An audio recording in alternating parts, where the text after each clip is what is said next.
તો આજના વિડીયોમાં આપણે જાણવાના છીએ કે એસઆઈપી એટલે શું, મ્યુચ્યુઅલ ફંડ એટલે શું અને એસઆઈપી કરવાના ફાયદા કેટલા છે અને એસઆઈપી કરતી વખતે કેટલા રિસ્ક રહેલા છે.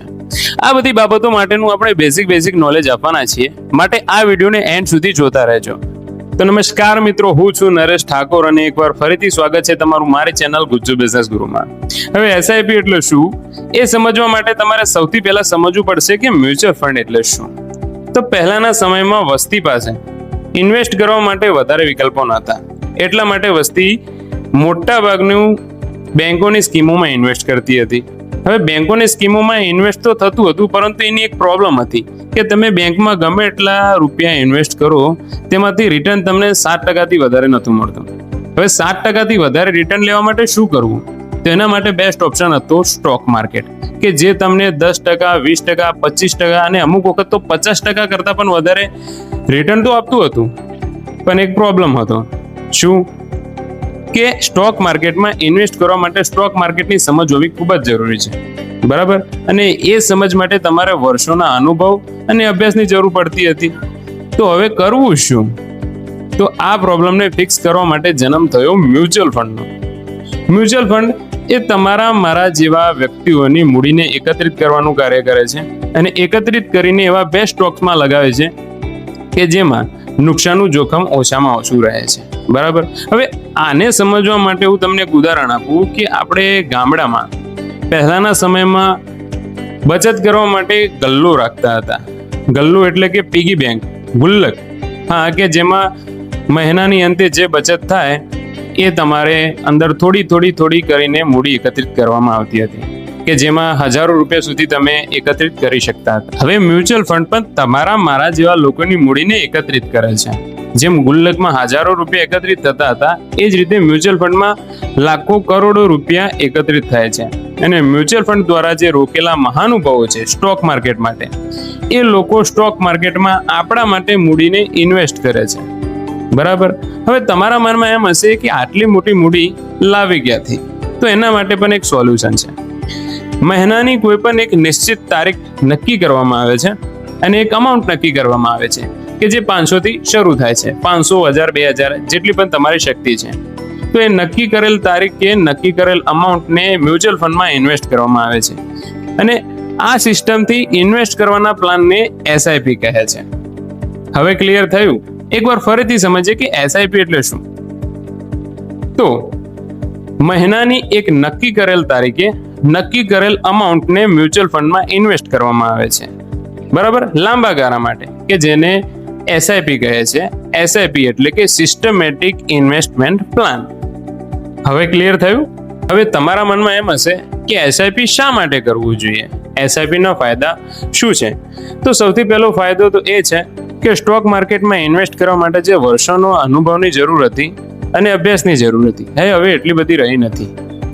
કેમ કે દરેક કંપની હોય કે ફંડ હોય, એને પોતાનું નામ બજારમાં રાખવા માટે વધારે ને વધારે રિટર્ન આપવું જરૂરી છે. હવે એના માટે કંપની બેસ્ટ મહાનુભાવની પસંદગી કરે છે કે જેનાથી તે વધારે ને વધારે રિટર્ન આપી શકે. તો એનાથી બે ફાયદા થયા. પહેલો ફાયદો એ કે અભ્યાસ અને અનુભવની જરૂર નથી, અને બીજો ફાયદો એ કે જે નુકસાનનું જોખમ હતું એ પણ ઘટ્યું. ત્રીજો ફાયદો સમજીએ. ધારો કે જો કોઈ એક વસ્તુ અત્યારે 1000 રૂપિયામાં મળી રહે છે, તેવું શક્ય થઈ શકે છે કે આવનારા 20 વર્ષ પછી એની એ જ વસ્તુ 3000માં મળતી થઈ જાય, એટલે કે મોંઘવારી વધી શકે છે. જો તમે એસઆઈપી કરો છો તો તમે મોંઘવારી સામે લડી શકો છો.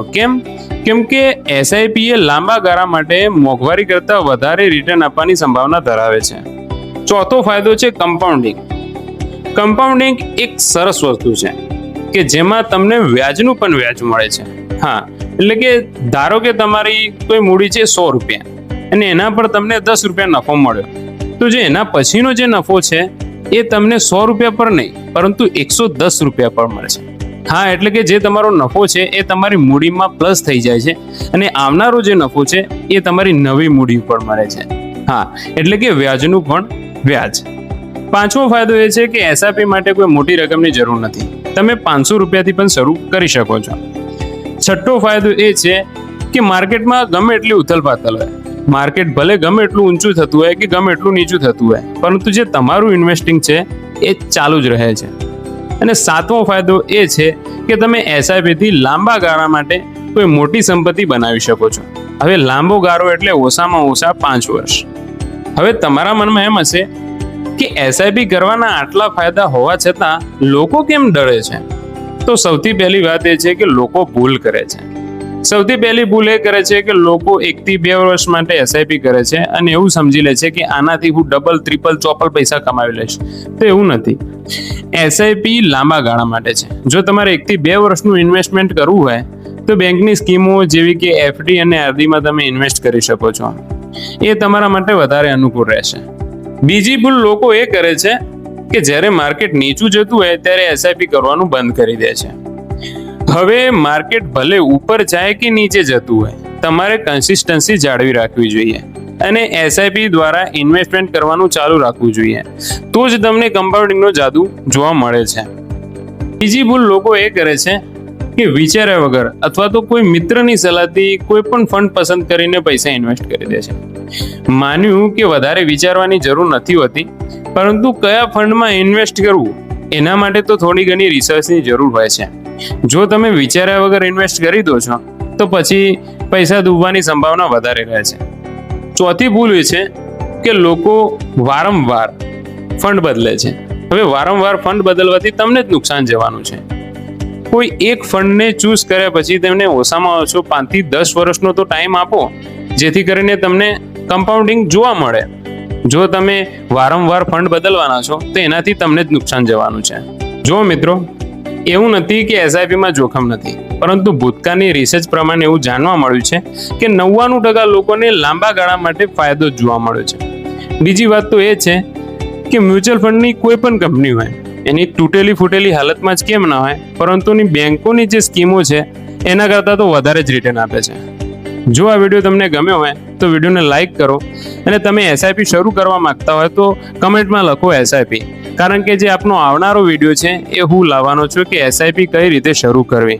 બરાબર? અને આવા વિડીયો જોવા માટે સબસ્ક્રાઇબ કરો મારી ચેનલને અને ક્લિક કરો બેલ આઇકનને કે જેથી મારા આવનારા વિડીયોની નોટિફિકેશન તમને મળી રહે.